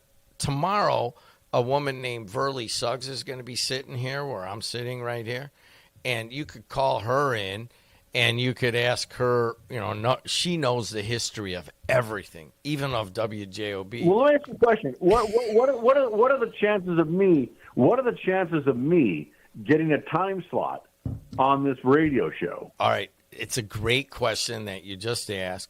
That the producer over there, Lynette Lopez, she's in charge of that, and all you got to do is Lynette. I can tell you right now. You can email her. Hold on. Against the wall. No. Lynette is banging her head against the wall. She's like, "Get off the line! Get off the line! Let this guy go! Get off the line!" You seem to have some talent. I'll tell you what. Call. You could call the business line 219-845-1100. But I got to go. Thank you. That is very interesting. And Lynette, what are we going to do now? Gotta go to break. Can I come back and screw around for 20 more minutes before the school Town of Griffith show? Yeah, I don't think. Yeah. Yeah, they're coming in. At they're 8, right? 8:05. Yeah. So, hey, I just want to tell you who's the first spot up that's going to play right now. So I will introduce them. Liuna. They're starting today, right? Mm-hmm. Liuna, and I want to say thank you to every laborer out there. They bought a big buy, and they're going to hear them all summer. So we appreciate that on the Voice and Face of the Region.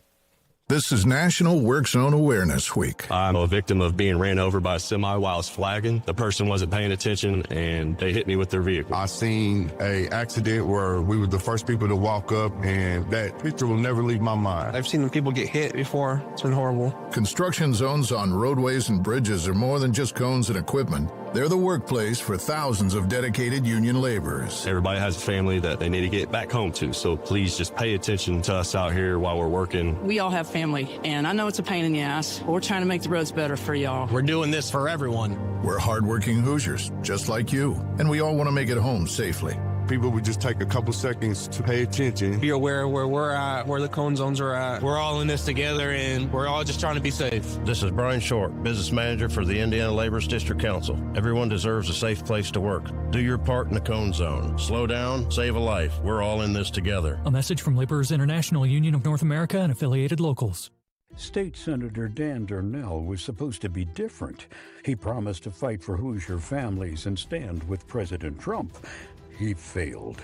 Durnell voted against President Trump's agenda in Washington. That hurt Hoosier families, and he voted to let a Chinese company buy Hoosier farmland, putting China before us. Dan Durnell, opposing Trump, voting like a liberal, letting us down.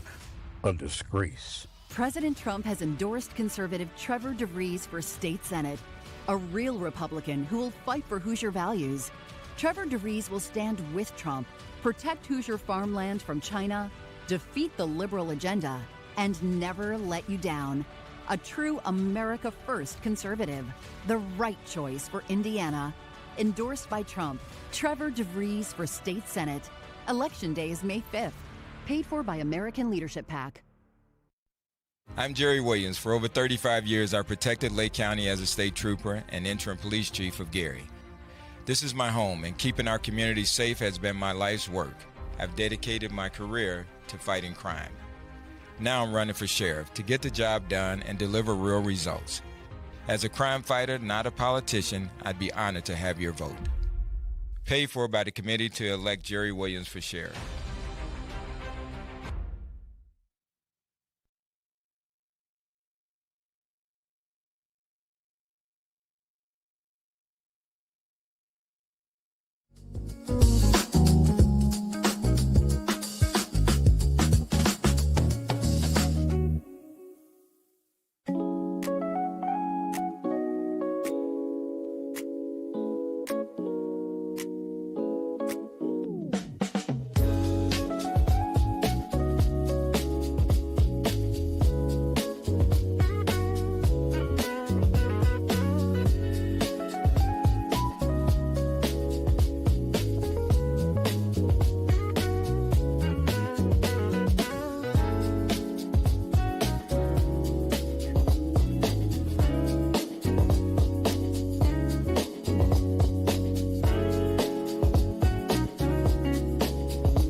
Are we live? We are now. Hey, you know what I would like to do, Lynette? I would like to do a whole segment where I talk Ishka-Malufka language. Are you okay with that? So when someone calls in and they go, hey, Jen, I go, Hajimajit. And then they go, hey, I want to talk about something else. And I go, and then they'll talk for a little while and they'll say, what do you think? And I'll go, what do you think? Can we do that? It's your show. 219-845-1100. You want to talk to me? This is my final segment, and then they got shows and all that kind of stuff. I am filling in for Puck Chulin, Chuck Pullen, Spring Chuckin'. And there he is right behind me. Chuck Pullen, there he is, and he's probably watching it from wherever the hell he is in Las Vegas. Chuck, stay off. Stay away from that blackjack table, all right? 294 around the city looks pretty good. 80 going east and west looks good to Bishop Ford and the Dan Ryan are both lighter than normal. Skyway, Toll Road, Borman, I-65 are all moving along well. Lynette Lopez with the weather. Good morning, everyone. Today we're at 40 degrees with highs of 56 and lows of 44. It's going to be partly sunny today, and then tomorrow on Tuesday we'll be having highs of 74 and lows of 53. Should be breezy and warmer with times of clouds and sun, and an afternoon thunderstorm cannot be ruled out. And then Wednesday we'll be having highs of 69 and lows of 55, and it should be mostly cloudy. Hey, everybody. Morgan at Couts in baseball, and then we've got 6 boys volleyball games on tonight. Hebron, Bishop Knoll, Hammond Central, Andrean, KV, Hobart boys, Hobart, Munster, Ileana. It's not Ileana Central. It is Ileana, and I am dyslexic, and it's getting worse. In all right, it's in Cedar Lake. It's all right, Ileana Christian High School, and I am so sorry about that. I'm thinking, is it Christian or is it Central? And it's Christian. I want you to know something, Lynette.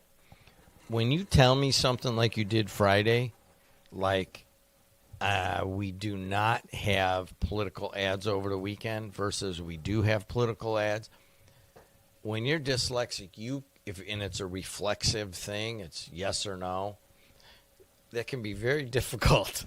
So when I texted you Friday night, are we running? And you're like, oh, no, I already told you we're not running them over the weekend. See, I can remember it both ways. Does that make sense? Mm-hmm. So I just thought I'd let you know. Hey, does anybody got something they want to talk about? 219-845-1100. Let's do it right now. Hey, you are on the air. How are you? When we going to drain the swamp? When we going to drain the swamp? And I hear one guy, he's saying that that this person ain't going along. Don Darnell, he was against this redistricting. So Trump had this. What's this other guy named? He's always ran. He drained the swamp. That's what he's saying. You remember that guy ran? He's a Republican. Drained the swamp. I do remember. I think that Donald Trump was using. What's his name? Well, I understand. But his campaign was on the WJOB, draining the swamp, and he didn't run this time. He ran about 2 or 3 times. You know who I'm talking about. But nevertheless, let's just show you how Don Darnell. I guess he was a decent guy all of a sudden, but again, he was a part of that anti-redistricting. And that got a lot of those people kind of like upset, say, hey. But again, they did the right thing. But right now, Trump is putting his foot in his mouth. Again, and every time he put his foot in his mouth, he always lose. He sent this guy to Iran, and then come back and he said everything was over. It's not. How long are we going to start believing what Donald Trump is saying? You said some time ago that he lies too much. I believe you said that. I didn't say that, but I agree with you. He lies too much. Right now, we involved in the war. We shouldn't be involved. He's attacking and I know people say, here you go, being on Trump. But Trump ought to be able to defend himself, but I guess he can't because this guy doesn't get any sleep. You know that. We see him going to sleep and things. So right now, if this country wants to turn things in Trump's direction, so be it. That's all right. Now, Dan Darnell has he been a pretty decent individual? Is who a decent individual?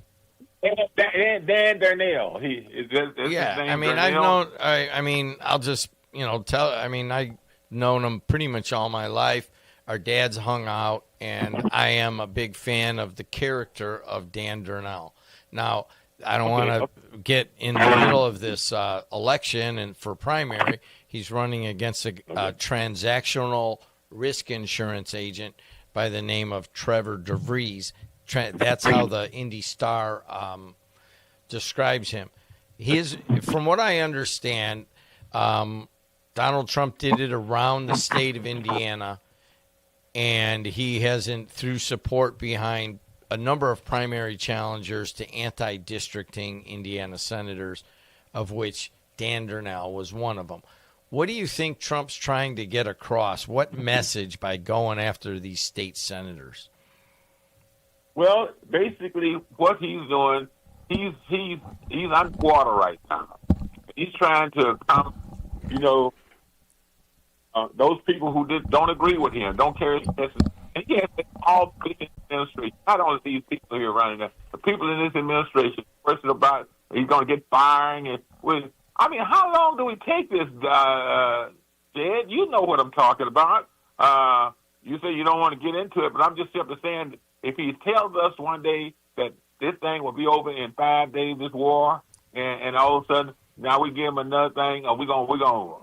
I just don't understand it. I don't understand it. And these guys, I think Dan Darnell, I think he, in my opinion, looked like he's trying to do the right thing. He didn't want to go along with Trump's stuff, so they putting everybody who went, those people who was catching hell, those Republicans, he's putting everybody against them. If you wasn't with Trump, you no good.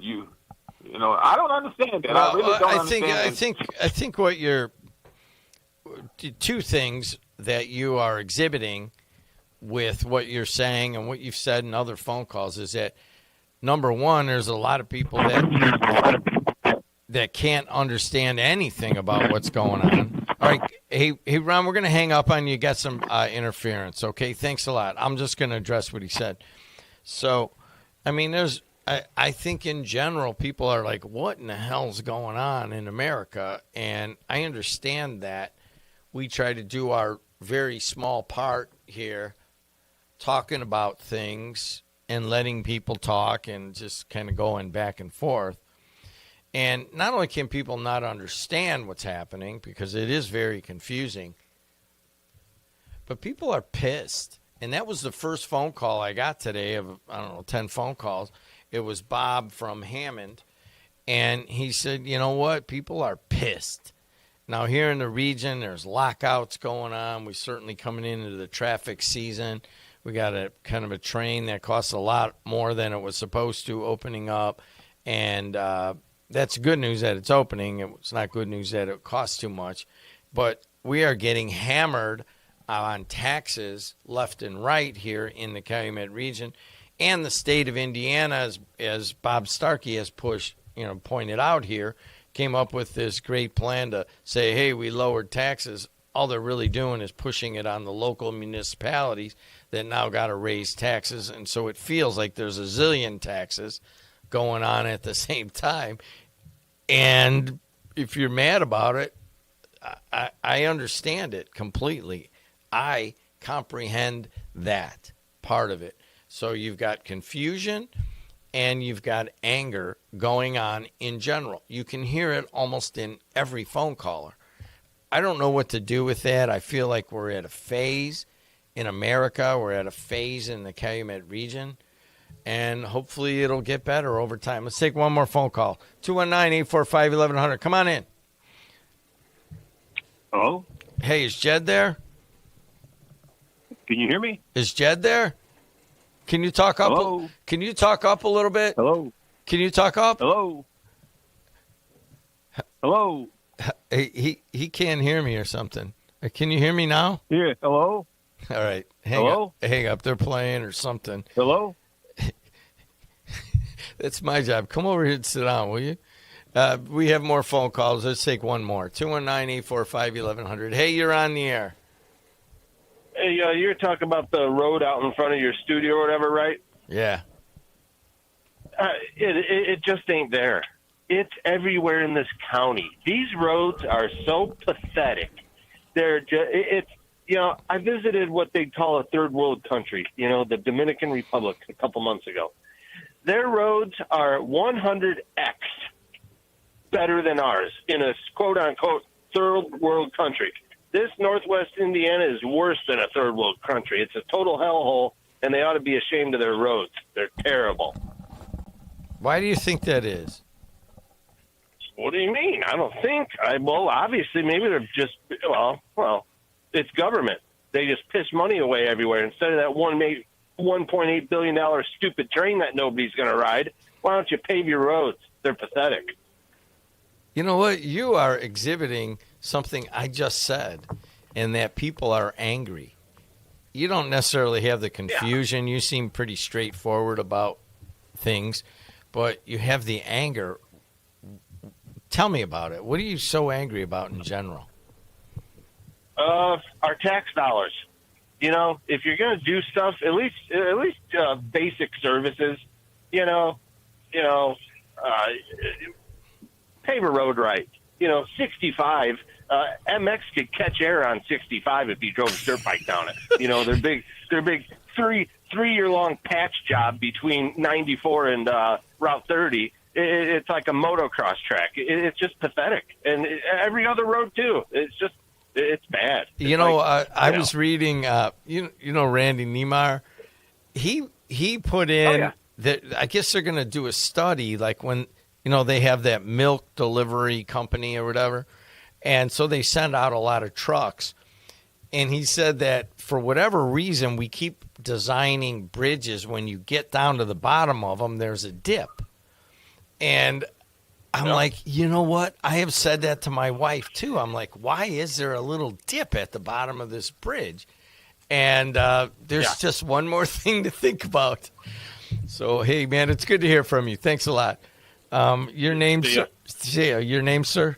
Brian Jennings. How you been, man? I'm good. How are you? Long time no see. You know what? It's baseball season, getting going. We're going to have a great week of weather, and you're not coaching. How's that feel? It's fine. I don't miss it. I miss the competitive part of it, but I don't miss the day-to-day grind, and I'm staying busy doing games, and and I'm around it, so it's good. Oh, I don't believe that. I'm telling you the I truth. don't believe it for 1 minute. I don't miss. Here's what I don't miss about baseball: January, February, August, September, October, November, December. because it was year-round. You ask a lot of coaches nowadays, they don't like this year-round thing. This hasn't been good for coaches, and everybody talks about the kids, and I get it, but I'll bet the turnover rate in coaching is at the highest point it's been potentially ever in high school sports. Brian Jennings has a Griffith High School baseball field named after him, and is a legendary coach in the area, but went on to be a school administrator so that he could go home after school. Sometimes, and have a normal life. But I know damn well you miss it. I miss being on the field at times. Sure, absolutely. But again, for the 6-8 weeks that you were on the field, there was 10 months where it's a grind. The grind got old. I'm being dead serious. I mean, I enjoy, like, if it was in the summer, it'd be a different story. I want to tell you, I went over to watch Munster and Highland play. Mm-hmm. And Sam's got a good team, man. He does. I mean, he's got a disciplined team, and he ran into a buzzsaw at Munster. You know, Highland plays on regular grass, right. And then I think they got 3 or 4 errors in one inning, and they lost like 5-4. Right. Otherwise, they would have beat Munster at Munster, which is almost hard to do for Highland. And I was watching the game, and every one of those errors I felt was just like a ball that kicked up really hard. You know what I mean? Off of the turf. And I'm sitting there with Tom Drudas, who's a longtime guy at Hammond High, and I've known him forever. And we're like, dang. And then somebody hit a pop-up to right field, and the right fielder couldn't get there in time. And that ball bounced halfway up about how high the hot. Right. How do you – if you're not feeling ground balls every day on that turf with those balls coming up to basically hip high almost on every ground ball, it can almost be dangerous. It's a different game. There's no question. I mean, the ball plays different. The ball's more true on turf, but you've got to be ready for a quicker hop. In grass, it doesn't always do that. Munster put it in right, and they put it in the top of the line turf, and it just skips, man. Right. And you know what? And getting back to what you asked about coaching, if we had my assistant, Drew Martin, who everybody knows took care of our field, and he was meticulous with it. But when he told me he was retiring and moving out of the area, that sort of sealed the deal for me, because I knew what it takes to take care of a field if you do it the right way. And I just got to the point where, I didn't want to have any extra added time than I had. And you know what? If other places had turf, or if a lot of coaches will tell you they have turf, they're going to stick around because they have turf, and it makes their life that much easier. Gives them more time.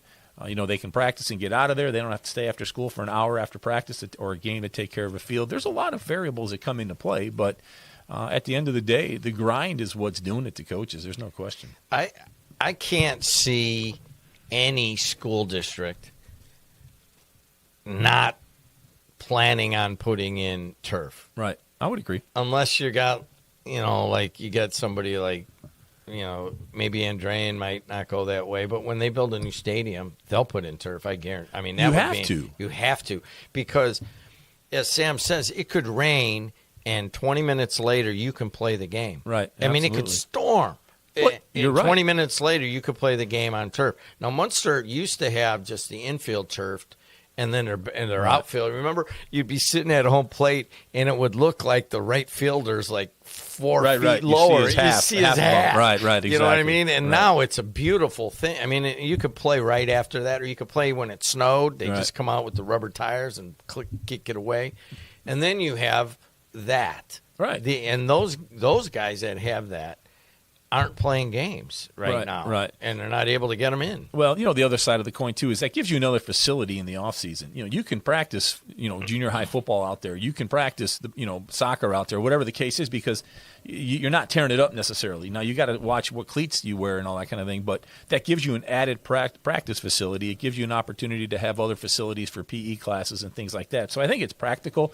People see the initial cost and they wonder, but I bet if you go back and check over the 20 years or 25 years that you've taken care of a grass facility, the cost is going to be, probably more than what you're going to pay for the initial cost. So I sat next to Paul Neidig for the sportsmanship thing, and we had a long talk about NIL deals. Mm-hmm. Indiana is only one of 4 states that doesn't have some form of NILs now. Well, they do now. It was passed. So what's going to happen basically is that kids are going to have an opportunity to represent, let's just, for example, we'll say that you have a softball player who's a big-time player, and Subway in Highland comes up to a kid at Highland High School and says, hey, we want you to be a representative for us on social media and that sort of thing.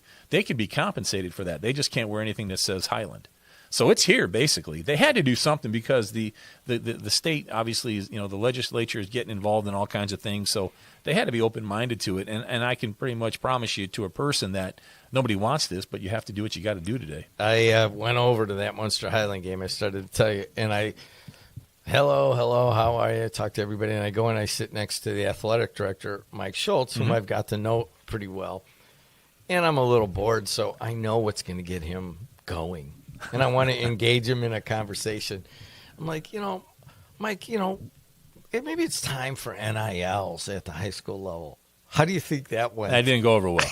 Well, who's going to police it? Right, that's the thing. Who's going to police all this nowadays? When the kid's going to be representing, Joe's gas station on the corner of 3rd and Elm Street. It's like there's a lot of variables that come into play now, and it's the new age of it. And I can promise you that this is not going to be coaches aren't going to stick around because they're going to be dealing with this kind of thing now. So I can tell you this. We put all those games on TV.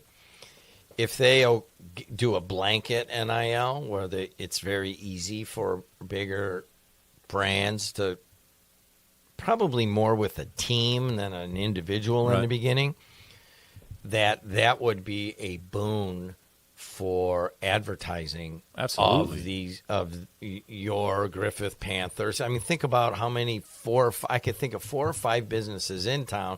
If I called them up and said, hey, this, you're going to be sponsored by the Griffith Panthers, and you're going to get the wide receiver right here, and it's going to cost you $1,000. You want to do it? Okay. You know what? I think that's a good idea, right? Right.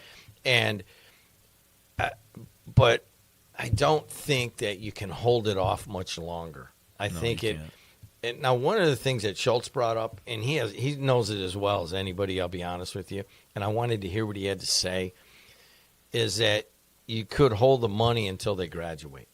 And I think that's a good idea because, like say they get a $5,000 or a $10,000 NIL, right?